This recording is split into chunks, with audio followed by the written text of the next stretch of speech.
Bro, sis, kalau lagi mager, coba lihat semut. Alkitab mengajak kita melakukan sesuatu yang menarik. Amsal 6 ayat ke-6. Hai pemalas, pergilah kepada semut.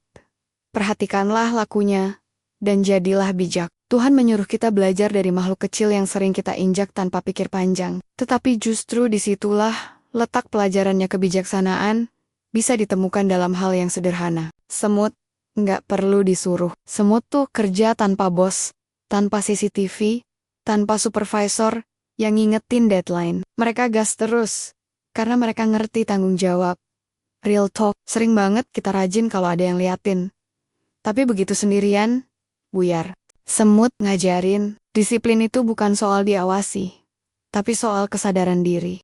Semut itu nggak nunggu mood, nggak nunggu motivasi, nggak nunggu cuaca cocok.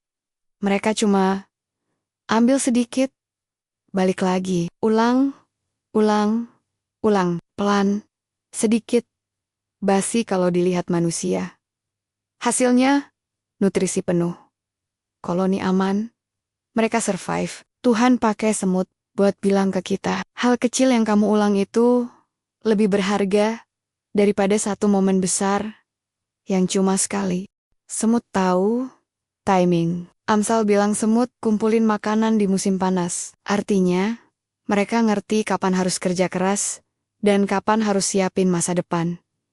Meanwhile, manusia suka nunda, suka bilang antara aja, suka pengen hasil cepat tanpa proses. Semut reminds us, hasil besar datang dari persiapan kecil yang konsisten. Semut tidak kuat, tapi bijak. Amsal 30 ayat 25 menegaskan, semut itu bangsa yang tidak kuat, tetapi menyediakan makanannya di musim panas. Tuhan tidak menuntut kita menjadi kuat, Tuhan menuntut kebijaksanaan dan ketekunan. Semut tidak punya tubuh besar, tapi ia punya disiplin besar. Mereka kecil, tapi membuat koloni yang luar biasa. Kita juga mungkin merasa lemah. Dengan kemampuan terbatas, waktu terbatas, atau tenaga terbatas.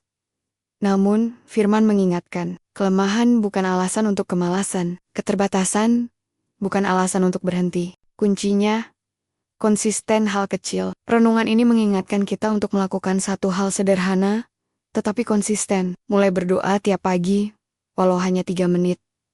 Mulai membaca satu pasal tiap hari, mulai menabung sedikit, mulai bekerja tanpa harus disuruh, mulai menata hidup, bukan menunda. Kebiasaan kecil yang dilakukan terus-menerus, akhirnya membangun hidup yang besar. Amin.